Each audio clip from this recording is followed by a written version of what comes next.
नमस्कार साथियों, स्वागत है आपका MPFSO 2025 की सबसे धमाकेदार 100 MCQ test series practice set with solution में। आज हम केवल प्रश्न हल नहीं करेंगे बल्कि हर MCQ का ऐसा डीप विश्लेषण करेंगे कि आपको परीक्षा में सीधे फायदा मिले।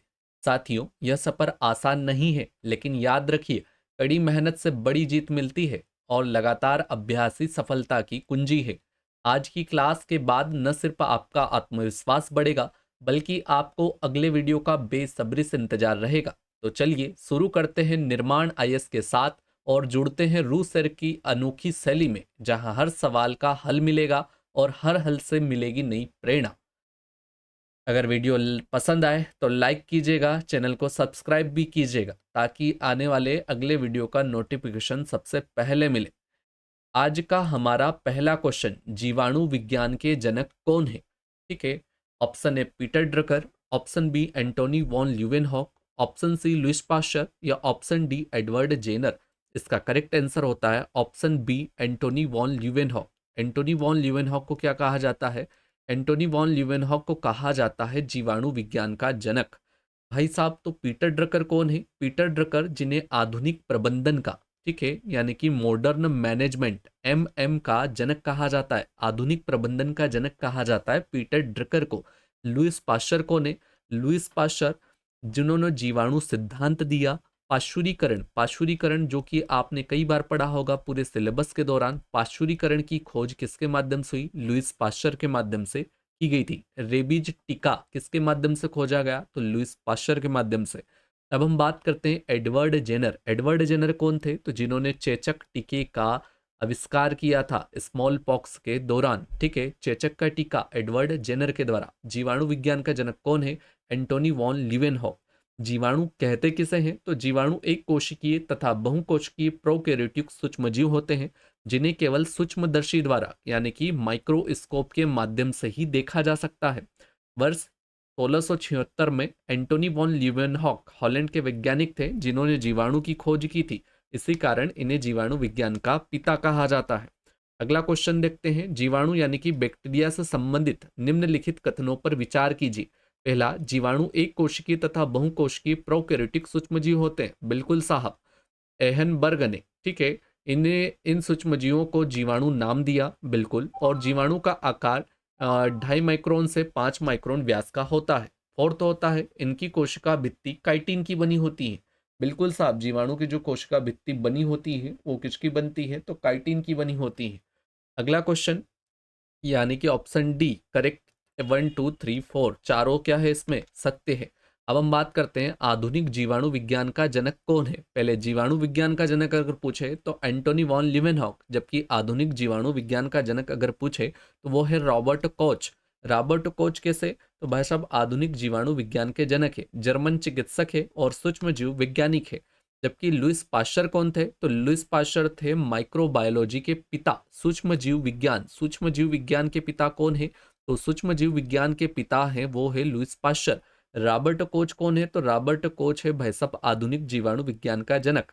इन्होंने रोगाणुओं के कारण रोग फैलने के सिद्धांत, यानी कि जर्म थ्योरी ऑफ डिजीज, ठीक है, जर्म थ्योरी ऑफ डिजीज को वैज्ञानिक रूप में प्रमाणित किया। और इनके द्वारा 1876 में एंथ्रेक्स का टीका, कौन सा टीका? तो एंथ्रेक्स का टीका, यानी कि बेसिलस एंथ्रोसिस की खोज की गई। 1882 में तपेदिक के जीवाणु की खोज, ठीक है, कब? 1882 में जीवाणु, यानी कि तपेदिक तपेदिक के जीवाणु की खोज की गई थी। इसके लिए 1905 में इन्हें क्या मिला था? चिकित्सा के क्षेत्र में नोबेल पुरस्कार भी मिला था। किसे? रॉबर्ट कोच को। अगला क्वेश्चन, निम्नलिखित में से किस सूक्ष्मजीव का उपयोग जैव उर्वरक के रूप में किया जाता है? जैव उर्वरक के रूप में कौन से सूक्ष्मजीव का उपयोग होता है? तो इसका करेक्ट आंसर होता है बेसिलस, स्यूडोमोनास, राइजोबियम या ई कोलाई। तो करेक्ट आंसर होता है राइजोबियम।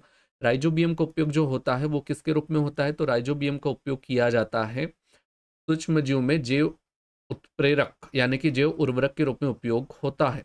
ठीक है, अगला क्वेश्चन देखते हैं। प्रोकैरियोटिक कोशिकाओं में प्रोटीन संश्लेषण का कार्य किस कोशिकांग के द्वारा किया जाता है? तो वो होता है राइबोसोम। राइबोसोम क्या होता है? तो राइबोसोम जिसकी खोज की थी किसने? जॉर्ज पेलाडे ने। ठीक है, उससे रिलेटेड 4-5 फैक्ट आपको यहीं पर कवर करने हैं। राइबोसोम की खोज हुई थी पेलाडे के द्वारा। उपस्थित होता है प्रोकैरियोटिक और यूकैरियोटिक दोनों कोशिकाओं में पाया जाता है। कार्य क्या करता है? तो राइबोसोम का कार्य होता है प्रोटीन का संश्लेषण करना। इसे ही क्या कहा जाता है? Protein factory. प्रोटीन फैक्ट्री किसे कहा जाता है? तो राइबोसोम को कहा जाता है। ठीक है। माइटोकॉन्ड्रिया जिसे क्या कहा जाता है? कोशिका का power house, shell of the power house, कोशिका का ऊर्जा घर, कोशिका का ऊर्जा घर। ठीक है। ऊर्जा घर किसे कहते हैं? माइटोकॉन्ड्रिया को कहते हैं। केंद्रक जिसमें साइटोप्लाज्म और न्यूक्लियोप्लाज्म होता है। ठीक है। लाइसोसोम अलग चीज है। पेप्टिडोग्लाइकेन की मोटी परत किसमें पाई जाती है? अगला देखते हैं। पेप्टिडोग्लाइकेन की मोटी परत किसमें पाई जाती है? ग्राम नेगेटिव जीवाणु, माइक्रोप्लाज्मा, स्यूडोमोनास या ग्राम पॉजिटिव जीवाणु। तो इसका करेक्ट आंसर होता है ग्राम पॉजिटिव जीवाणु, ऑप्शन डी। पेप्टिडोग्लाइकेन की जो मोटी परत होती है ग्राम पॉजिटिव जीवाणु पाई जाती है। ग्राम पॉजिटिव जीवाणु वे जीवाणु होते हैं जिनकी कोशिका भित्ति में पेप्टिडोग्लाइकेन की मोटी परत होती है और जो ग्राम अभिरंजन यानी कि परिरक्षण के दौरान क्रिस्टल बैगनी रंग को बनाए रखते हैं, जबकि ग्राम नेगेटिव बैक्टीरिया क्रिस्टल बैगनी रंग खो देते हैं और लाल रंग में बदल जाते हैं। उदाहरण के लिए माइक्रोकोकस और स्ट्रेप्टोकोकस होता है। अगला क्वेश्चन, सजीव और निर्जीव के बीच की योजक कड़ी किसे कहा जाता है? कवक, विषाणु, जीवाणु या प्रोटोजोआ। तो इसका करेक्ट आंसर होता है विषाणु। सजीव एवं निर्जीव के बीच की योजक कड़ी विषाणु को कहा जाता है। निम्न में से कौन सा वायरस मलीय मौखिक मार्ग से प्रवेश करता है? तो इसका करेक्ट आंसर क्या होगा? वो होता है रोटो वायरस। रोटो वायरस, ऑप्शन सी। रोटो वायरस संक्रामक वायरस होता है। इसका लक्षण क्या होता है? तो तेज बुखार आता है, फीवर आता है, उल्टी होती है यानी कि वोमिटिंग होती है, दस्त लगते हैं, पेट में दर्द होता है। खोज किसने की थी? तो रूथ बिशप के द्वारा 1973 में रोटो वायरस की खोज की गई थी। इसके माध्यम से रूथ बिशप के द्वारा। ठीक है। अब हम बात करते हैं बचाव। तो इसका रोटो वायरस का क्या लगता है? टीकाकरण किया जाता है। Hepatitis A virus, polio virus, रोटो वायरस आदि का संचरण मली मौखिक मार्ग के माध्यम से होता है। अगला क्वेश्चन, निम्न में से किस रसायन का उत्पादन कवक द्वारा किया जाता है? नाइन्थ क्वेश्चन क्या होता है? तो इसका करेक्ट आंसर क्या होगा? फेरोमोन। ठीक है। इसका करेक्ट आंसर क्या होता है? फेरोमोन। निम्न में से किस रसायन का उत्पादन कवक के द्वारा किया जाता है? तो इसका करेक्ट आंसर क्या होता है? फेरोमोन। अब हम देखते हैं 10वां क्वेश्चन। निम्न में से फेरोमोन क्या होता है? तो फेरोमोन भी देख लो। कवक यूरेटिक जीव हैं जिनमें यीस्ट, फफूंद और मशरूम जैसे सूक्ष्म जीव शामिल होते हैं। फेरोमोन इस रसायन का उत्पादन कवक द्वारा किया जाता है। ठीक है। जो कवक में लैंगिक प्रजनन को बढ़ावा देता है। सेरोटोनिन क्या होता है? सेरोटोनिन यहाँ पर जो नाम दिया गया है उसको भी देख लो। तो सेरोटोनिन यह मस्तिष्क में संदेशवाहक, संदेशवाहक यानी कि मैसेंजर, मैसेंजर होता है। ठीक है। मैसेंजर यानी कि संदेशवाहक रसायन है जो केवल पशुओं में बनता है। ठीक है। मनुष्यों में नहीं बनता सेरोटोनिन। अब बात करते हैं कॉर्टिकोल्स। कॉर्टिकोल्स क्या होता है? तो वे कवक जो पेड़ की छाल पर उगते हैं उन्हें क्या कहा जाता है? कॉर्टिकोल्स कहा जाता है। कॉर्टिकोल्स किससे कहते हैं? तो वे कवक जो पेड़ की छाल पर उगते हैं। ठीक है। विशेष कवकों का अध्ययन क्या कहलाता है? माइकोलॉजी। ठीक है। आपसे क्वेश्चन है कि शैवाल का अध्ययन क्या कहलाता है? वो आप कमेंट में कीजिए। माइकोलॉजी किसे कहते हैं? कवक के अध्ययन को। केफ्टा या केब्डा फॉल एक कवक नाशक होता है। केब्डाफॉल, केब्डाफॉल क्या होता है? एक कवक नाशक दवाई है। ठीक है। निम्न में से कौन सा कवक कोजिल अम्ल के जैव संश्लेषण हेतु प्रमुख रूप से उत्तरदायी होता है? तो इसका करेक्ट आंसर होता है एस्परजिलस फ्लेवक्स। कोजिल अम्ल क्या होता है? तो यह एक जैविक यौगिक है जो एस्परजिलस फ्लेवक्स तथा एस्परजिलस ओरिजी जैसे कवकों द्वारा किण्वन प्रक्रिया के दौरान उत्पन्न होता है। यूज काय में होता है? तो यूज होता है सौंदर्य प्रसाधनों में। ठीक है। सौंदर्य, सौंदर्य प्रसाधनों में।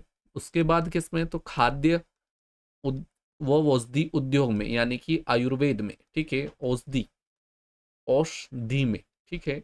अगला देखते हैं, निम्न में से कौन सा बैक्टीरिया अल्कोहलिक पेय पदार्थों की खराबी का कारण बनता है? ऐसा कौन सा बैक्टीरिया है जो अल्कोहलिक पेय पदार्थों की खराबी का कारण बनता है? इसका करेक्ट आंसर होता है एसिटोबैक्टर।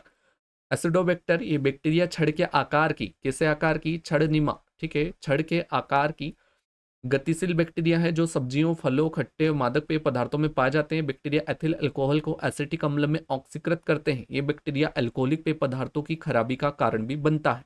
अगला क्वेश्चन, प्राचीन काल में अफ्रीका में चार झील के पास के लोग निम्नलिखित में से किसका भोजन के रूप में उपयोग करते थे? तो इसका करेक्ट आंसर क्या होता है? 12 का होता है स्पाइरूलिना। स्पाइरूलिना। ठीक है।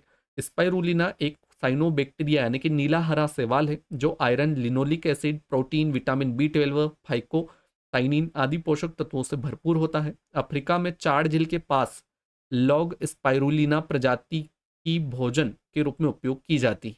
अब हम बात करते हैं निम्न में से कौन सा बैक्टीरिया डिब्बाबंद खाद्य पदार्थों में सल्फाइड दुर्गंध युक्त खराबी के लिए जिम्मेदार होता है?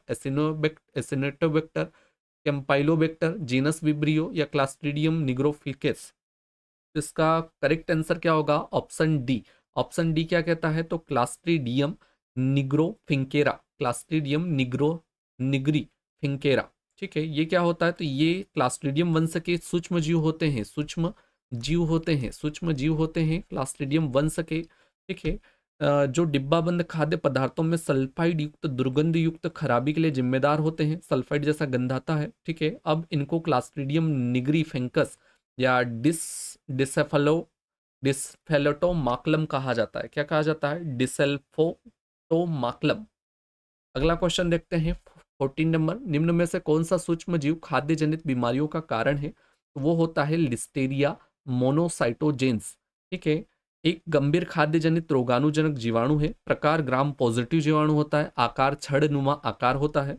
तापमान सहिष्णुता यानी कि 0 से 45 डिग्री सेल्सियस तक बढ़ सकता है। ठंड में भी जीवित रहता है। साइकोट्रेफिक रोग फैलाता है लिस्टेरियोसिस। प्रभावित समूह गर्भवती महिलाएं, नवजात शिशु, बुजुर्ग और कम प्रतिरोधक क्षमता वाले व्यक्ति। उपस्थिति की बात करेंगे तो कच्चा दूध और उससे बने उत्पादों में हॉट डॉग्स, फलों और सब्जियों के ठंडे भंडारण वाले उत्पादों में उपयोग किया जाता है। 15 की बात करेंगे। 15वां क्वेश्चन देखते हैं। निम्न में से कौन सा जीवाणु वंश मांस, समुद्री खाद्य पदार्थों और अंडों की खराबी के लिए जिम्मेदार होता है?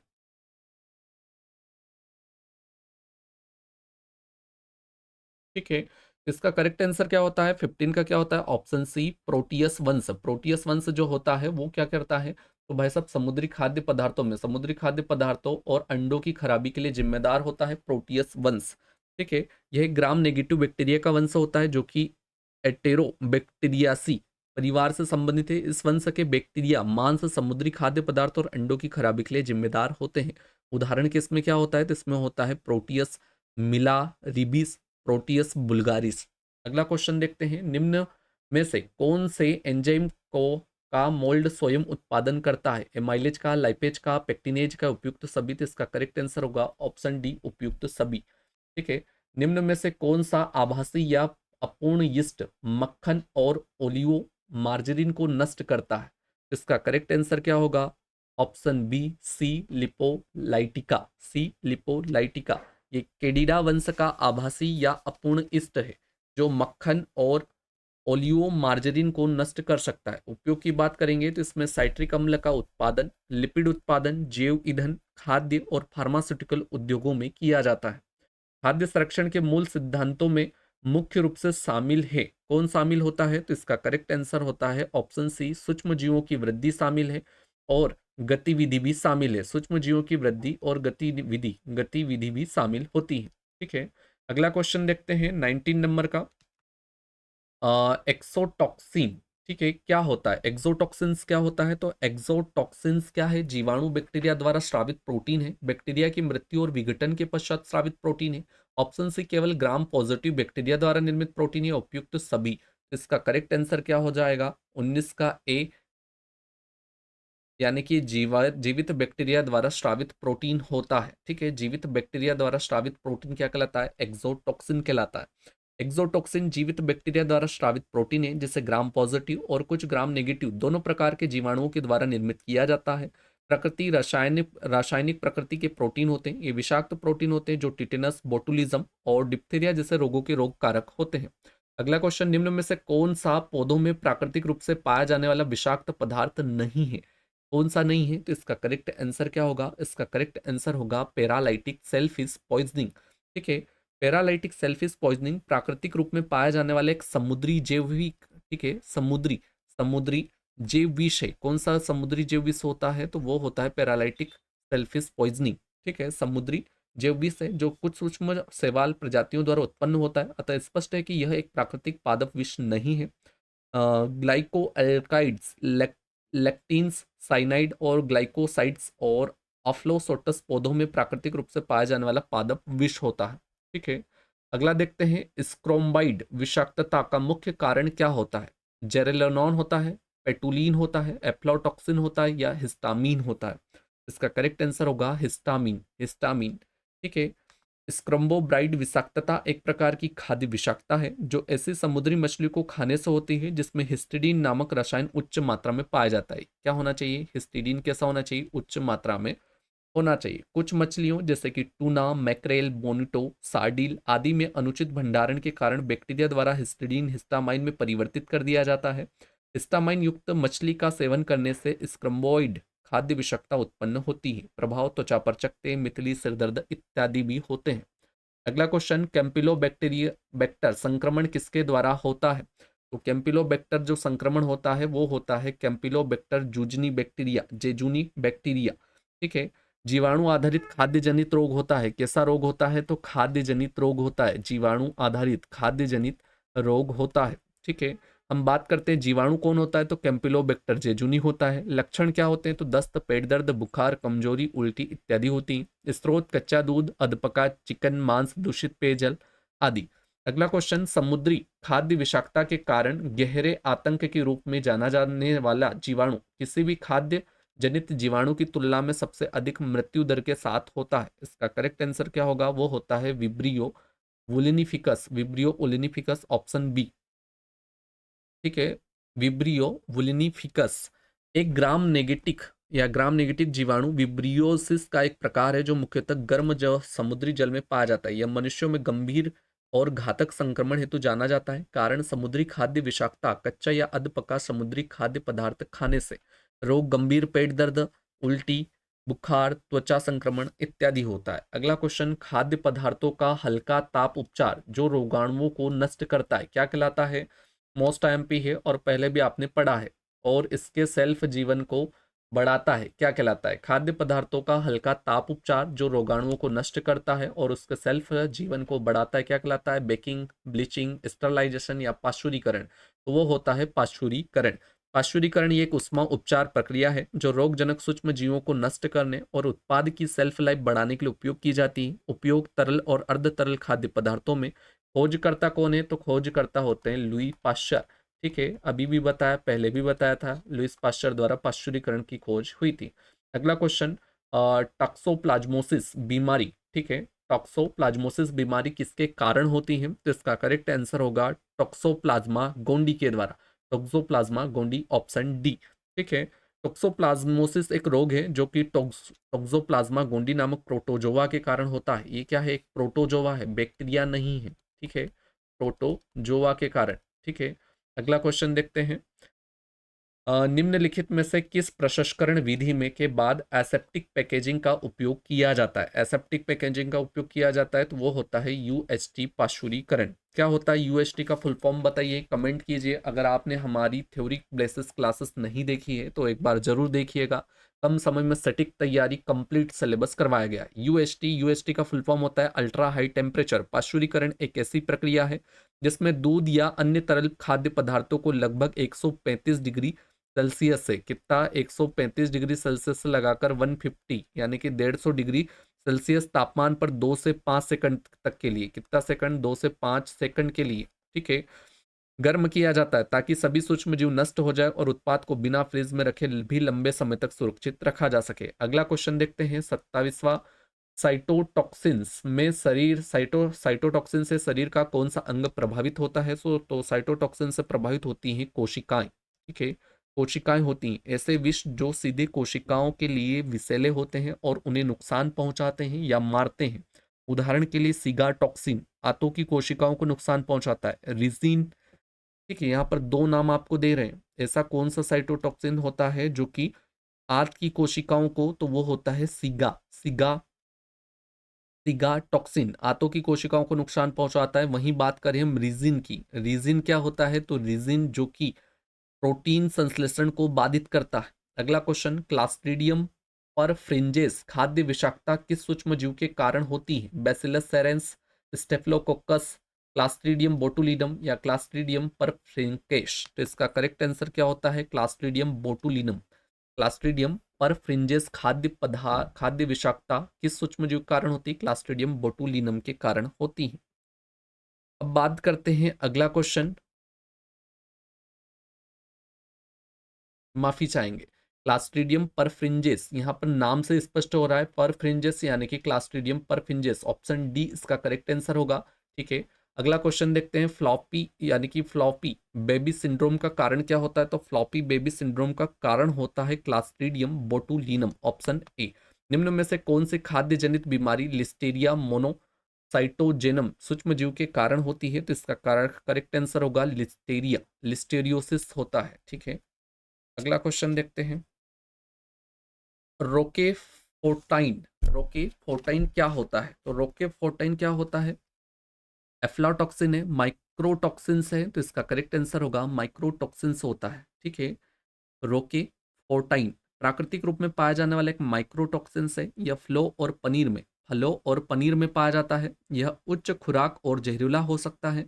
माइक्रोटॉक्सिन्स यह द्वितीयक चयापचय उत्पाद होते हैं जो कई प्रकार के फफूंद द्वारा उत्पन्न होते हैं और मनुष्य एवं जानवरों के स्वास्थ्य के लिए विषैले होते हैं। अगला क्वेश्चन देखते हैं। निम्न में से कौन सा बाईसाइक्लिक एल्कोलाइड माइक्रोटॉक्सिन्स होता है? इसका करेक्ट आंसर क्या होगा? तो इसका करेक्ट आंसर होगा ऑप्शन सी यानी कि सल्फ्रामाइन, सल्फ्रामाइन होता है। ठीक है, सल्फ्रामाइन एक बाइसाइक्लिक एल्कलाइड माइक्रोटॉक्सिन से या फंगस राइजोटोनिया लेगुमिनिकोला द्वारा निर्मित होता है। लाल क्लोवर नामक फूल में पाया जाता है। अगला क्वेश्चन, निम्न में से किसे ब्रेड मोल्ड कहा जाता है? तो ब्रेड मोल्ड किसे कहते हैं? तो वो कहते हैं राइजोपस स्टेलोनिफर को, ऑप्शन डी राइजोपस स्टेलोनिफर को ब्रेड मोल्ड कहा जाता है। ब्रेड मोल्ड कहा जाता है जो कई खाद्य पदार्थों जैसे फल सब्जियों ब्रेड की खराबी के लिए जिम्मेदार होता है। इसका उपयोग वे जैव प्रौद्योगिकी और खाद्य उद्योग में किया जाता है। अगला क्वेश्चन देखते हैं। 34, यार्सिनोओसिस के विकास के लिए उपयुक्त तापमान कितना होता है? तो वो होता है 2 डिग्री सेल्सियस लगाकर 45 डिग्री सेल्सियस, ऑप्शन ए। एक ग्राम नेगेटिव रॉड और साइकोट्रोपिक होता है। ठीक है, प्लेग रोग का कारण बनता है। इस जीवाणु के कारण क्या होता है? प्लेग रोग। स्रोत क्या होता है? शुगर का मांस और दूध होता है। उपयुक्त तापमान 2 डिग्री सेल्सियस से लगाकर 45 डिग्री सेल्सियस पर उपयुक्त तापमान होता है। बेसिलस सेरियसिस या बेसिलस सेरियस विष का स्रोत क्या होता है? तो बेसिलस सेरियस का जो स्रोत होता है वो होता है बेसिलस सेरियस नामक बैक्टीरिया। ठीक है, इसके माध्यम से ही पड़ता है। ये एक बैक्टीरियल विष है। उत्पादन बेसिलस सेरियसिस बैक्टीरिया द्वारा। प्रभाव की बात करेंगे तो एमेटिक विष, उल्टी, डायरियल विष यानी कि दस्त, पेट दर्द इत्यादि होता है। निम्न में से कौन सी प्रतिरक्षा विधि का सूक्ष्म जीवों को पता लगाने के लिए उपयोग किया जाता है? ऐसी कौन सी विधि जिसका प्रतिरक्षा विधि का सूक्ष्म जीवों को पता लगाने के लिए उपयोग किया जाता है? तो इसका करेक्ट आंसर होता है उपयुक्त सभी यानी कि सीरोटाइपिंग और हिमोग्लूटेशन होता है। संवर्धन सीरोलॉजी व एलिसा होता है। रेडियो इम्यूनो एसे और इम्यूनोमैग्नेटिक विधि होती है। कच्चे दूध और अन्य दुग्ध उत्पादों की सूक्ष्म जीव गुणवत्ता का आकलन करने के लिए निम्न में से कौन सी विधि का प्रयोग किया जाता है? तो इसका करेक्ट आंसर होगा ऑप्शन ए यानी कि direct microscopic count, DMC. DMC direct microscopic count कच्चे दूध और अन्य दुग्ध उत्पादों की सूक्ष्म जीव गुणवत्ता का आकलन करने के लिए। अगला क्वेश्चन होता है। निम्न में से कौन सी विधि बैक्टीरियल विषाक्तता यानी व एंट्रोटॉक्सिन का खाद्य पदार्थों में निर्धारण करती है? तो इसका करेक्ट आंसर होगा जेल डिफ्यूजन विधि, जेल डिफ्यूजन विधि, ऑप्शन नंबर बी। निम्न में से किस विधि द्वारा जीवाणु कोशिकाओं से 16S RNA का निष्कर्षण व प्रवर्धन किया जाता है? तो इसका करेक्ट आंसर क्या होगा? वो होता है ऑप्शन सी यानी कि आणविक आधुनिक विधि, आणविक आनुवंशिक विधि। निम्न में से किस विधि द्वारा जीवाणु कोशिका से 16S RNA का निष्कर्षण व प्रवर्धन होता है? तो आणविक आनुवंशिक विधि का। अगला क्वेश्चन, बैक्टीरियोफेज टाइपिंग का विकास किसके लिए किया जाता है? तो बैक्टीरियोफेज टाइपिंग का विकास होता है S aureus polymerase chain reaction PCR के संदर्भ में निम्नलिखित कथनों पर विचार कीजिए। तो इसका करेक्ट आंसर क्या होता है? इसका करेक्ट आंसर देखना है ऑप्शन नंबर डी यानी कि उपयुक्त सभी यानी कि भोजन में जीवाणु एवं विषाणु की पहचान करने की तीव्र विधि होती है PCR, polymerase chain reaction. PCR का आविष्कार किसके द्वारा? तो केरी मुलिस द्वारा किया गया था। पीसीआर में टैग पॉलीमरेज एंजाइम प्रयुक्त होता है, टैग पॉलीमरेज एंजाइम प्रयुक्त होता है। एलिजा, एलिजा क्या होती है? तो एलिजा टेस्ट किसके उपचार में किया जाता है? इतना तो आपको पता होगा, वो होता है एड्स में। आपको फुल फॉर्म एड्स का लिखना है। ठीक है, अब हम बात करते हैं एलिजा का पूरा नाम क्या होता है। तो एलिजा का जो पूरा नाम होता है वो होता है एंजाइम लिंक्ड एम्यूनोसॉर्बेंट असे। ठीक है, enzyme linked amino sorbate assay यानी कि option number C enzyme linked immunosorbent assay. ठीक है, अगला क्वेश्चन देखते हैं। 43 डायरेक्ट माइक्रोस्कोपिक काउंट यानी कि डीएमसी विधि किसके द्वारा विकसित की जाती है? तो डीएमसी विधि किसके माध्यम से होती है? तो डीएमसी विधि होती है आरसी ब्रीड के माध्यम से, आरएस ब्रीड के माध्यम से। एलिसा टेस्ट के बारे में थोड़ा और कुछ जानना चाहते हो तो जान लीजिए। एंजाइम लिंक्ड एमिनोसॉर्बेंट असे होता है, यह एक प्रतिरक्षा वैज्ञानिक विधि है। इसमें या तो एंटीजन या एंटीबॉडी के साथ संयुग्मित एंजाइम का उपयोग किया जाता है। ठीक है, एलिसा तकनीक का प्रयोग खाद्य पदार्थों में जैविक जीवों और उत्पादों का पता लगाने के लिए भी किया जाता है। एलिसा परीक्षण पॉलीस्टेराइन के साथ किया जाता है। एक पदार्थ होता है पॉलीस्टेराइन, उसके साथ होता है। और एलिसा प्लेट में छानू वेल्स होते हैं। इतनी सारी चीजें याद रखना है। अगला क्वेश्चन देखते हैं।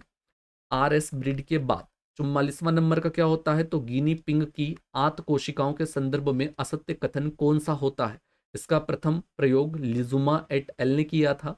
बिल्कुल साहब, इसका पहला ये तो बात तो यही हुई, ये किया गया था। वी पेरा हिमोग्लोटिक्स में आसंजन का अध्ययन करने के लिए 300 ग्राम वाले वयस्क गिनी सुअरों का प्रयोग किया गया।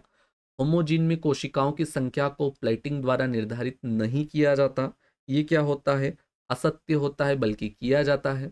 और तो देखते हैं, गिनी पीरा की कोशिकाओं में 3% सोडियम क्लोराइड के साथ होमोनाइजेशन की क्रिया जाता है। अगला क्वेश्चन, किण्वित उत्पाद के संदर्भ में सूची 1 से सूची 2 को सुमेलित कीजिए तथा उनके कूट का सही प्रयोग करना है। तो 45वां का क्या क्वेश्चन होता है? जियांग दुई क्या होता है? तो जियांग दुई भाई साहब नागालैंड का होता है। जियांग दुई नागालैंड का होता है। नागारी कहाँ का होता है? तो नागारी तो मणिपुर का होता है। गोयोंग कहाँ का होता है? तो गोयोंग कहाँ का होता है? सिक्किम का होता है। और किनेमा कहाँ का होता है? तो वो नेपाल का होता है। जियांग दुई नागालैंड, नगारी मणिपुर, गोयांग सिक्किम और किनेमा नेपाल। खाद्य किण्वन की खोज किसने की थी? मोस्ट आईएमपी है, आपकी एग्जाम ओरिएंटेड है। खाद्य किण्वन की खोज किसने की थी? तो लुइस पाश्चर के माध्यम से किण्वन की खोज की गई थी। सूक्ष्म जीव जैसे स्टेफोन बैक्टीरिया द्वारा चीनी या शर्करा का अल्कोहल में परिवर्तन की प्रक्रिया किण्वन या फर्मेंटेशन कहलाती है। यह एक कैसी प्रोसेस होती है? तो ये जो प्रोसेस होती है वो होती है बायोकेमिकल प्रोसेस। कैसी प्रोसेस होती है किण्वन की? बायोकेमिकल यानी कि जैव रासायनिक प्रक्रिया होती है। जैव रासायनिक प्रक्रिया कौन सी कहलाती है? किण्वन कहलाती है। ठीक है, अगली बात करते हैं। खोज हुई थी किसके द्वारा? तो लुइस पाश्चर के द्वारा। कब की थी? तो ये भी पूछा जाता है। 1857 ईस्वी में की गई थी। किण्वित मांस सॉसेज का आमतौर पर पीएच मान होता है, कितना होता है? तो 4.5 से लगाकर 5.5 के बीच में होता है। अब हम बात करते हैं किसकी? सिंक की। सिंक की किण्वित मूली किस प्रकृति की होती है? तो वो होती है अम्लीय। अम्लीय किण्वित यानी कि किण्वित मूली का रूप होती है। सिंक की किण्वित मूली का रूप होती है और इसे दार्जिलिंग, सिक्किम और नेपाल में उपयोग किया जाता है। उपयोग सूप अचार के आधार पर किया जाता है। सिंकी के किण्वन से संबंधित सूक्ष्म जीव लैक्टोबैसिलस प्लांटारम, एल बेब्रिस और एल फर्मेंटम सिंकी अत्यधिक अम्लीय प्रकृति का होता है, जिनका पीएच मान 4.4 से 4 होता है। अगला क्वेश्चन देखते हैं। 49 सर्वप्रथम किसने इटली का उल्लेख उड़द की दाल के रूप में किया था? कार्ल ब्रोइट ने, निकोलस एपर्ट ने, जॉन बॉपिस्टे ने या चावुंद राय ने? ठीक है, तो इसका करेक्ट आंसर क्या होगा? 49 ऑप्शन नंबर डी चावुंद राय। चावुंद राय द्वारा किया गया था। इटली निर्माण होता है चावल और उड़द की दाल को भिगोकर पीसकर किण्वन प्रक्रिया के माध्यम से निर्माण होता है। किसका? इटली का। कौन सी प्रोसेस के माध्यम से होता है? तो किण्वन प्रोसेस के माध्यम से बनती है इटली। ठीक है, दक्षिण भारत का मुख्य खाद्य पदार्थ होता है। 1025 ईस्वी में कवि चावुंद राय ने इडली का उल्लेख उड़द की दाल के रूप में किया था। कब किया था? तो 1025 में। ठीक है, 1030 में संस्कृत में लिखे गए मान सोलालास में भी इटली का उल्लेख मिलता है। मान सोलालास में। और इटली से संबंधित सूक्ष्म जीव जैसे कि ल्यूकोनोस्टॉक मेसेंट्राइटिस होता है, स्ट्रेप्टोकोकस फिकलिस होता है और पेडियोकोकस सेरिवेसी होता है। अगला क्वेश्चन देखते हैं। प्राचीन काल में किस सभ्यता में किण्वन की जानकारी उपलब्ध थी? ठीक है, सुमेरियन, बेबीलोनियन, मिस्र या उपयुक्त सभी? इसका करेक्ट आंसर होता है उपयुक्त सभी। ठीक है, मिस्रवासी, सुमेरियन, बेबीलोनियन यानी कि सीरियन और भारतीयों को मादक पेयों के उत्पादन की तकनीक ज्ञान थी। अतः स्पष्ट है कि इन सभी सभ्यताओं के लोग किण्वन से परिचित थे। ठीक है, प्राचीन काल में किस सभ्यता को किण्वन की जानकारी थी? इन सभी को, सुमेरियन को भी, बेबीलोनियन को भी, मिस्र को भी। तभी तो मादक पेय पदार्थों का निर्माण करते थे, ठीक है। और ये मादक पेय पदार्थ ही तो होते हैं जिन्हें पिया जाता है। अगला क्वेश्चन देखते हैं, साके नामक पेय पदार्थ किससे बनाया जाता है? साके, साके नामक मादक पेय पदार्थ किससे बनाया जाता है? चावल से, गेहूं से, जौ से या अंगूर से? तो इसका करेक्ट आंसर होता है चावल से, ऑप्शन नंबर ए, ठीक है। साके एक जापानी मादक पेय पदार्थ होता है जिसको पीले चावल से बनाया जाता है। इसमें लगभग 14 से 17% तक अल्कोहल की मात्रा पाई जाती है। 52 का होता है, इथोपिया क्षेत्र के से संबंधित किण्वित अनाज है, कौन सा होता है? तो इसका करेक्ट होता है injera, option number B. Injera teff आटा अनाज होता है, संबंधित क्षेत्र इथोपिया होता है। बाकू, बाकू की बात कर लेते हैं, तो बाकू क्या होता है? तो बाकू होता है भाई साहब मक्का या कसावा। बाकू क्या क्या होता है? मक्का या कसावा कहते हैं, जबकि होता कहाँ पर है? तो घाना देश में होता है, घाना देश में होता है। अब हम बात करते हैं पूटो की। पूटो यानी क्या होता है? पूटो यानी होता है चावल। पूटो यानी क्या होता है? चावल होता है। जबकि पाया कहाँ जाता है? तो ये पाया जाता है फिलीपींस में। पूटो कहाँ होता है? तो चावल फिलीपींस में होता है। इंजेरा क्या होता है? तो ये तो टेफ आटा होता है। क्या होता है? आटा, आटा होता है, जो कि कहाँ पाया जाता है? इथोपिया में पाया जाता है। फेनी क्या होता है? तो फेनी काजू का गुदा होता है, ठीक है, काजू का। अब बात करते हैं कहाँ मिलता है, तो ये मिलता है गोवा में। ये कहाँ मिलता है? गोवा में। अगला क्वेश्चन, निम्न में से कौन सा किण्वित मछली उत्पाद है? तो इसका करेक्ट आंसर क्या होगा? तो 53, ऑप्शन नंबर डी, यानी कि टंग टेप। टंग टेप एक किण्वित मछली उत्पाद है। निर्माण मेघालय की खासी जनजाति द्वारा। कौन सी जनजाति? खासी जनजाति। आपको पूछा जाता है खासी जनजाति कहाँ रहती है, तो मेघालय में रहती है, ठीक है। अगला क्वेश्चन देखते हैं, 54वां, दुग्ध उत्पादों में किण्वन हेतु कौन सा बैक्टीरिया सहायक होता है? ठीक है, दुग्ध उत्पादों में किण्वन की प्रोसेस के लिए कौन सा बैक्टीरिया आवश्यक है? मोस्ट आईएमपी क्वेश्चन है। इसका करेक्ट आंसर होता है lactic acid bacteria, option number B. Lactic acid bacteria किण्वित मछली उत्पाद है। निर्माण मेघालय, ये अपने दुग्ध उत्पादों के किण्वन में लैक्टिक एसिड बैक्टीरिया अपनी महत्वपूर्ण भूमिका निभाते हैं, उदाहरण दही बनाने में, अन्य किण्वित दुग्ध उत्पाद में। अगला क्वेश्चन देखते हैं, निम्न में से कौन सा किण्वित मादक पेय उत्पाद नहीं है? नहीं है ये बताना है। इसमें से क्या नहीं होता? एकुंग, एकुंग नहीं होता है, बाकी सब होते हैं। जूथ भी होता है, ठीक है। अपोंग, जथो, सुजेन मादक पेय पदार्थ होते हैं। अगला क्वेश्चन देखते हैं, बियर निर्माण में जौ के अलावा निम्नलिखित घटक का भी उपयोग किया जाता है। अदरक का, चावल का, हॉप्स का या किसका? तो इसका करेक्ट आंसर होता है हॉप्स, ऑप्शन नंबर डी, ठीक है। बियर एक प्रकार का अल्कोहलिक पेय है जो मुख्यतः मोल्डेट या मोल्टेडेड जो की किण्वित करके बनाया जाता है। हॉप्स एक फूलदार पौधे के फूल होते हैं जो बियर के कड़वापन या अरोया या संरक्षण क्षमता प्रदान करता है। हॉप्स बियर के स्वाद को संतुलित करता है क्योंकि जौ से बनी वाट मीठी होती है। अगला क्वेश्चन 57,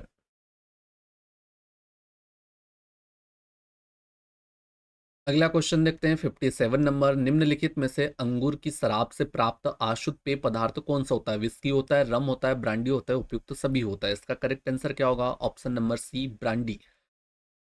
आप लोगों ने अगर किसी का सेवन किया हो तो बिल्कुल कमेंट कर सकते हैं, ठीक है। निम्नलिखित में से अंगूर की शराब से प्राप्त आशुद्ध पेय पदार्थ कौन सा होता है? तो वो होता है ब्रांडी, ठीक है। ये ब्रांडी क्या होती है उसके बारे में भी थोड़ा सा देख लेते हैं। तो ये अल्कोहलिक रूप से किण्वित उत्पाद के आश्वन द्वारा उत्पादित शराब का आशुद्ध पेय कहते हैं।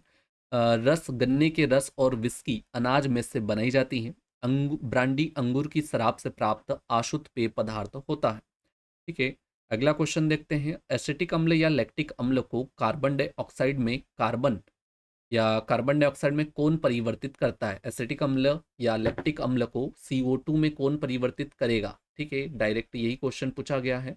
वो करने वाला कौन सा होता है? वो होता है एसिटोबैक्टर, ऑप्शन नंबर ए। अगला क्वेश्चन देखते हैं, सूची 1 से सूची 2 को सुमेलित करना है, ठीक है, तथा नीचे दिए गए कूट का प्रयोग कर सही उत्तर का चयन करना है। सूक्ष्म जीव और उनके खोजकर्ता। जीवाणु, जीवाणु की खोज किसने की थी? तो जीवाणु की खोज की थी एंटोनी वॉन ल्यूवेनहॉक, ठीक है। सिरका बैक्टीरिया की खोज किसने की थी? तो वो की थी लुईस पाश्चर के द्वारा। अब बात करते हैं विषाणु, विषाणु की खोज किसके द्वारा की गई थी? तो वो की गई थी इवोन वस्की, इवानो इवानो इवानोस्की, इवानोस्की के द्वारा किसकी? विषाणु की खोज की गई थी। एसिटिक एसिड बैक्टीरिया की खोज की गई थी मार्टिन्स विलेम बेंजेरेनिक, ठीक है। अगला क्वेश्चन देखते हैं 60वां, पनीर में उगने वाले फफूंदों में निम्न में से कौन शामिल नहीं है? ठीक है, ऐसा कौन है जो शामिल नहीं होता? ऑस्पोरा, मोनिलिया, क्लेडोस्पोरिया या स्यूडोमोनास? तो इसका करेक्ट आंसर होता है स्यूडोमोनास शामिल नहीं है। पनीर में उगने वाले फफूंदों में स्यूडोमोनास शामिल नहीं होता, बाकी ओस्पोरा, क्लेडोस्पोरियम, मोनोलिया सभी शामिल होते हैं। स्यूडोमोनास क्यों नहीं होता? क्योंकि एक बैक्टीरिया है, ठीक है, बैक्टीरिया है जो कि पनीर में नहीं पाया जाता, बाकी सब जगह पाया जाता है।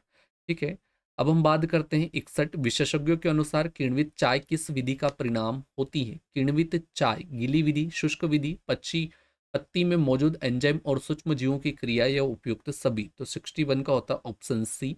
विशेषज्ञों द्वारा अनुसार किण्वित चाय पत्ती में मौजूद एंजाइम और सूक्ष्म जीवों की क्रिया का परिणाम होता है। अगला क्वेश्चन, कॉफी में गूदेदार भाग को हटाने के लिए निम्न में से किस बैक्टीरिया का उपयोग किया जाता है? तो 62 का ऑप्शन नंबर ए यानी कि पैक्टिनोलाइटिक का उपयोग होता है।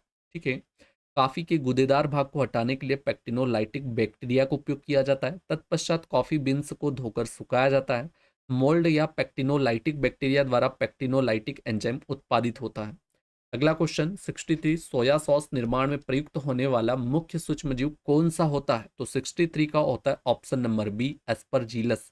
एस्परजिलस सोया सॉस निर्माण में प्रयुक्त मुख्य सूक्ष्मजीव एस्परजिलस है, जो प्रोटीनेज, एमाइलेज और अन्य एंजाइम को उत्पादन करता है तथा इसके स्वाद और सुगंध के लिए जिम्मेदार होता है।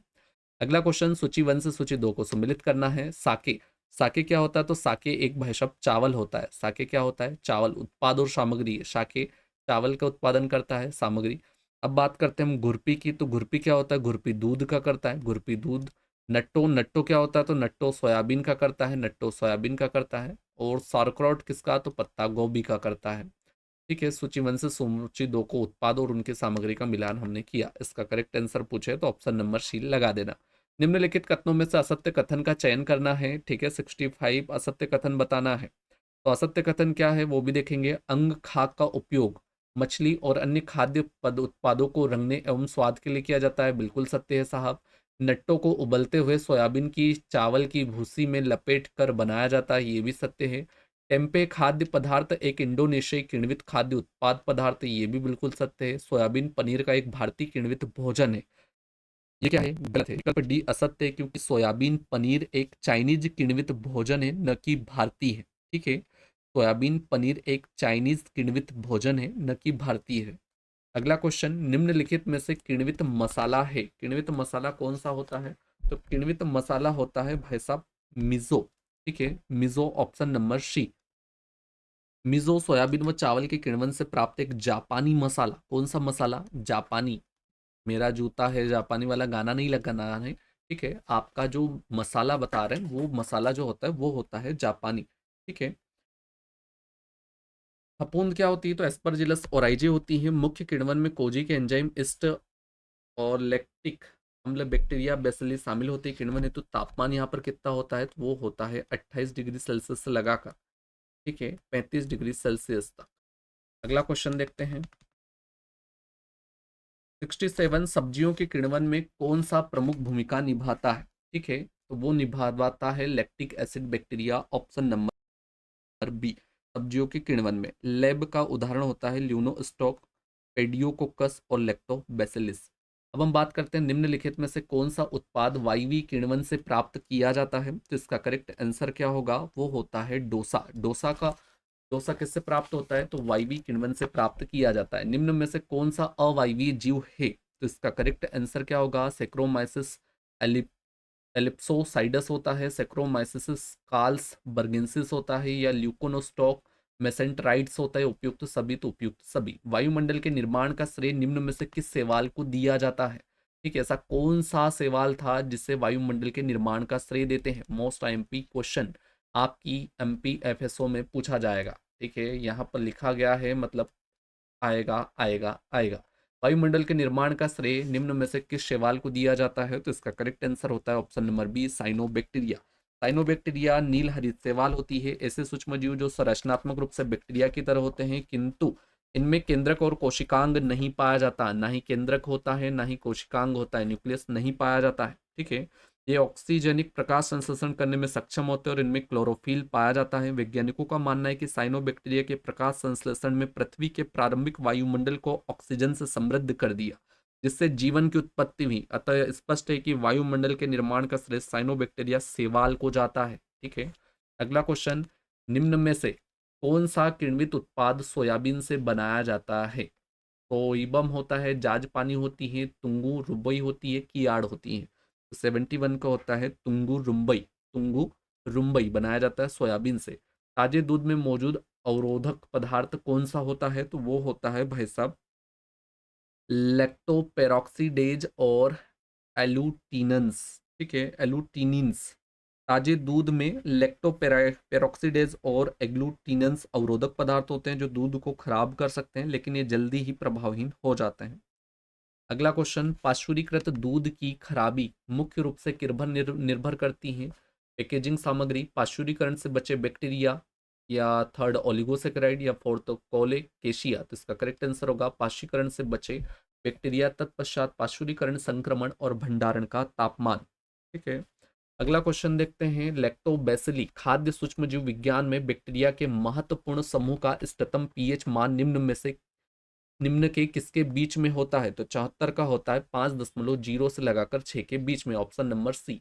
एंटीबायोटिक निसिन किसके द्वारा निर्मित होता है? एंटीबायोटिक जो निसिन होता है वो निर्मित होता है स्ट्रेप्टोकोकस लैक्टिस के द्वारा। अगला क्वेश्चन, संघनित छाछ और खट्टे स्किम दूध की खराबी का मुख्य कारण क्या होता है? क्यों खराब हो जाते हैं? तो इसका करेक्ट आंसर होगा फफूंद की वृद्धि के कारण। आइसोवेलेरिक और आइसोब्यूट्रिक अम्ल मांस में किसका उदाहरण बनते हैं? तो इसका करेक्ट आंसर होता है पनीर जैसी गंध का उदाहरण। निम्नलिखित में से कौन सा मुर्गी से संबंधित रोग होता है? तो वो होता है रानीखेत रोग। रानीखेत रोग। आपको क्वेश्चन है, खुर पक्का और मुंह पक्का रोग का जो संक्रमण वायरस फैलता है वो किसके माध्यम से होता है वो बताना है। क्रीम में चीज जैसा स्वाद किस जीवाणु के कारण होता है? क्रीम में चीज जैसा जो स्वाद होता है वो किस कारण होता है? तो वो होता है लैक्टोबैसिली, ऑप्शन नंबर डी के कारण। ब्रेड में फफूंद संक्रमण को निम्न में से किससे के मिलाने से रोका जा सकता है? तो इसका करेक्ट आंसर क्या होगा? वो होता है सोडियम और कैल्शियम प्रोपियोनेट। अगला क्वेश्चन, मांस की सतह पर बढ़ने वाले, ठीक है, फास्फोरसेट या चमकदार बैक्टीरिया का उदाहरण कौन सा होता है? तो वो होता है फोटोबैक्टीरियम। फोटोबैक्टीरियम एसपीपी। डिब्बाबंद उद्योग में मुख्य संदूषक कौन होता है? डिब्बाबंद उद्योग में मुख्य संदूषक कौन होता है? तो वो होता है क्लास्ट्रीडियम बोटुलिनम। क्लास्ट्रीडियम बोटुलिनम होता है मुख्य संदूषक। अगला क्वेश्चन, डिब्बाबंद खाद्य पदार्थों के माइक्रोबियल खराब होने में निम्नलिखित में से कौन सा बैक्टीरिया सबसे अधिक सक्रिय होता है? डिब्बाबंद खाद्य पदार्थों के माइक्रोबियल खराब होने में निम्नलिखित में से कौन से बैक्टीरिया सबसे अधिक सक्रिय होते हैं? तो वो होते हैं थर्मोफिलिक बैक्टीरिया। थर्मोफिलिक बैक्टीरिया जो होते हैं स्पोर निर्माण करने वाले एवं अधिक ताप प्रतिरोधी बैक्टीरिया होते हैं। डिब्बाबंद खाद्य पदार्थों को उच्च ताप पर संसाधित किया जाता है, जिसमें अधिक ताप प्रतिरोधी होने के कारण केवल थर्मोफिलिक बैक्टीरिया ही सक्रिय रहते हैं, एक्टिव रहते हैं। अतः स्पष्ट है कि डिब्बाबंद खाद्य पदार्थों के माइक्रोबियल खराब होने में सबसे अधिक सक्रिय थर्मोफिलिक बैक्टीरिया होते हैं। अगला क्वेश्चन, फ्लैजेला अभिरंजन विधियों की वेस्ट विधि में किसका प्रयोग किया जाता है? तो इसका करेक्ट आंसर क्या होगा? तो 84 option number D, silver nitrate का। सिल्वर नाइट्रेट का उपयोग होता है। मछली की गुणवत्ता निर्धारित करने के लिए सबसे विश्वसनीय व्यवहारिक परीक्षण कौन सा होता है? तो इसका करेक्ट आंसर होता है ट्राई मेथॉइल अमाइन के लिए रासायनिक परीक्षण, यानी कि chemical chemical test. Okay. Trimethylamine के लिए रासायनिक परीक्षण। नम मैक्रोनी के फूलने का कारण निम्नलिखित में से कौन सा बैक्टीरिया होता है? तो 86 का होता है वो होता है एंटेरोबैक्टर कोलासे। मैक्रोनी में आमतौर पर केवल आटा, पनीर और अन्य पोषक तत्व होते हैं। नम मैक्रोनी में फूलने के कारण गैस उत्पादन करने वाला बैक्टीरिया एंटेरोबैक्टर कोलासे होता है। अगला क्वेश्चन देखते हैं, दालों और उनके उत्पादों को खराब करने वाला खमीर कौन सा है? पेनिसिलियम, एस्परजिलस, राइजोपोसॉफ्ट रॉट या कैंडिडा। तो उसका करेक्ट आंसर होगा ऑप्शन डी, कैंडिडा। निम्न में से कौन सा सब्जियों और फल तथा इनसे बने उत्पादों की खराबी का मुख्य कारण नहीं है? इसका करेक्ट आंसर होगा सही कैनिंग विधि का पालन करना। खाद्य उत्पादों में माइक्रोबियल कम्बिनेशन के लिए कौन सा फसा, यानी कि FSSA विनियम लागू किया गया था? इसका करेक्ट आंसर होता है ऑप्शन नंबर ए, खाद्य सुरक्षा और मानक विनियम प्रदूषण नियंत्रण विनियम 2018 लागू किया गया था। अगला क्वेश्चन, पीसीआर यानी कि पॉलीमरेज चेन रिएक्शन तकनीक का आविष्कार किस वर्ष में हुआ था? पॉलीमरेज चेन रिएक्शन विधि किस वर्ष में आई थी? जिसका करेक्ट आंसर होता है वर्ष 1983 में, जिसे पीसीआर यानी कि पॉलीमरेज चेन रिएक्शन कहा जाता है। ठीक है, ये बैक्टीरिया की पहचान करने के लिए प्रयुक्त एक आणविक विधि है। इससे आणविक जीव विज्ञान में एक विशिष्ट डीएनए खंड की इकाई प्रतियां बनाने के लिए इस्तेमाल किया जाता है। आविष्कार 1983 में होता है केरी मुलिस के द्वारा। किसके द्वारा? केरी मुलिस के द्वारा। ठीक है, अगर पता ना हो तो अपने नोट्स में ऐड कर लीजिएगा। निम्नलिखित में से कौन वाणिज्यिक स्टरलाइजेशन अवधारणा में लक्ष्य सूक्ष्मजीव है? ठीक है, 91 का क्या कहेगा? 91 का होता है ऑप्शन नंबर डी, यानी कि क्लास्ट्रीडियम बोटुलिनम होता है। ठीक है, अगला क्वेश्चन, एंटीबायोटिक संवेदनशील परीक्षण किस लिए किया जाता है? सूक्ष्मजीवों के रंग निर्धारण हेतु, बैक्टीरिया की एंटीबायोटिक के प्रति संवेदनशीलता पता लगाने हेतु, रोगाणु रहित सामग्री के प्रयोग हेतु, या किसी नए बैक्टीरिया की खोज हेतु? तो इसका करेक्ट आंसर होता है ऑप्शन बी, बैक्टीरिया की एंटीबायोटिक के प्रति संवेदनशीलता का पता लगाने हेतु। अगला क्वेश्चन, कैंप टेस्ट किस बैक्टीरिया की पहचान के लिए होता है? तो कैंप टेस्ट होता है वो होता है स्ट्रेप्टोकोकस एग्लेक्टिया की पहचान के लिए किया जाता है। माइक्रोस्कोपी में इस्तेमाल किया जाने वाला इमल्सन ऑयल क्या कहलाता है? माइक्रोस्कोपी में इस्तेमाल किया जाने वाला इमल्सन ऑयल क्या कहलाता है? तो इसका करेक्ट आंसर क्या होगा? तो इसका करेक्ट आंसर होता है क्लास, ठीक है, 91 हो चुका है। ठीक है, अब हम बात कर लेते हैं इसका करेक्ट आंसर क्या होगा। तो माइक्रोस्कोपी इस्तेमाल में किया जाने वाला इमल्सन ऑयल होता है अपवर्तनांक को जो बढ़ाता है। ठीक है, अगला क्वेश्चन देखते हैं, ऑक्सीडेज परीक्षण किस एंजाइम की उपस्थिति का पता लगाने के लिए किया जाता है? तो वो होता है साइटोक्रोम सी ऑक्सीडेज। मेकॉन्की अगर क्या होता है? तो मेकॉन्की अगर होता है चयनात्मक और विभेदक दोनों माध्यम में जो होता है। SIM माध्यम में एम का अर्थ क्या होता है? तो वो होता है मोटिलिटी। ठीक है, एम का अर्थ क्या होता है? मोटिलिटी होता है SIM में। ठीक है, तो पूरा नाम क्या पूछेगा? तो SIM का पूरा नाम होता है सल्फाइड इंडोल। बाकी आपको बता दिया, एम का मतलब क्या होता है? Motility. Sulphide indole motility test होता है। यह एक विभेदक माध्यम है जिसका उपयोग निम्नलिखित बैक्टीरियल विशेषताओं के परीक्षण के लिए होता है: हाइड्रोजन सल्फाइड उत्पादन के लिए, इंडोल उत्पादन और गतिशीलता के लिए। ठीक है, अगला क्वेश्चन देखते हैं, भारत में कवक विज्ञान की वास्तविक शुरुआत किसने की थी? तो वो की थी ईजे बटलर के द्वारा। ईजे बटलर ने कवक की पहचान और वर्गीकरण करने की शुरुआत की थी। 19वीं सदी के अंत में लेफ्टिनेंट कर्नल KR कीर्तिकार ने भी की थी, लेकिन भारत में कवक विज्ञान की, ठीक है, वास्तविक शुरुआत भारत सरकार के पहले इंपीरियल कवक वैज्ञानिक ईजे बटलर ने 1905 में कर दी गई थी, 1905 में। ठीक है, अब हम बात करते हैं दही। सूची वन से किण्वित खाद्य उत्पाद दिए गए हैं, सूक्ष्मजीव दिए गए हैं। ठीक है, कैसे कौन से बैक्टीरिया बनाते हैं वो देखना है। तो पहले का होता है दही। दही किससे बनता है? तो वो बनता है लैक्टोबैसिलस। ठीक है, लैक्टोबैसिलस डेल ब्रुईकी और स्ट्रेप्टोकोकस थर्मोफिलस के माध्यम से बनता है। पनीर किससे बनता है? तो पनीर बनता है भाई साहब, वो बनता है ल्यूकोनोलटॉक मेसेंटेरेटाइडस और लैक्टोबैसिलस प्लांटारम। ठीक है, सोक्रोक्राट किससे बनता है? सोकरक्राट किससे बनता है? तो सोकरक्राट बनता है लैक्टोबैसिलस केसी और स्ट्रेप्टोकोकस थर्मोफिलस के माध्यम से। जबकि केफिर किससे बनता है? तो केफिर बनता है लैक्टोबैसिलस एसिडोफिलस और बैक्टोबेसिल्स डेल ब्रुइकी। ठीक है, अगला क्वेश्चन देखने से पहले चैनल को लाइक करो, सब्सक्राइब करो। अगला क्वेश्चन, उचित पार्श्वरीकरण के लिए नवीनतम संकेतक जीव कौन सा होता है? तो 100 का होता है, वो होता है कॉक्सिएला बर्नेटी क्या होता है? तो यह एक अंतःकोशीय जीवाणु होता है। क्या होता है? जीवाणु होता है जो तीव्र और दीर्घकालिक ज्वर का कारक जीव है। यह दूध में पाया जाने वाला सर्वाधिक ताप सहिष्णु जीव होता है, इसलिए इसे पार्श्वरीकरण की दक्षता मापने हेतु संकेतक जीव के रूप में प्रयुक्त किया जाता है। तो साथियों, आज का 100 एमसीक्यू प्रैक्टिस सेट यहीं पर समाप्त होता है। अगर आपने ध्यान से देखा होगा तो आपको महसूस हुआ होगा कि हर सवाल सिर्फ एक प्रश्न नहीं था, बल्कि आपकी चयन की सीढ़ी का एक कदम था। याद रखिए, हार मानने वाले को कोई याद नहीं रखता, लेकिन लगातार लड़ने वाला ही विजेता कहलाता है। अगर ये क्लास आपको उपयोगी लगी हो तो लाइक कीजिए, कमेंट में अपनी तैयारी शेयर कीजिए और सब्सक्राइब करके हमारे साथ इस सफ़र का हिस्सा बन जाइए। अब अगली क्लास में हम और भी top MCQ with full explanation लेकर आएंगे, ताकि एमपीएफएसओ 2025 की परीक्षा आपके लिए सिर्फ एक औपचारिकता बन जाए। मिलते हैं अगले वीडियो में, तब तक के लिए मेहनत करते रहिए क्योंकि जीत आपकी है। धन्यवाद।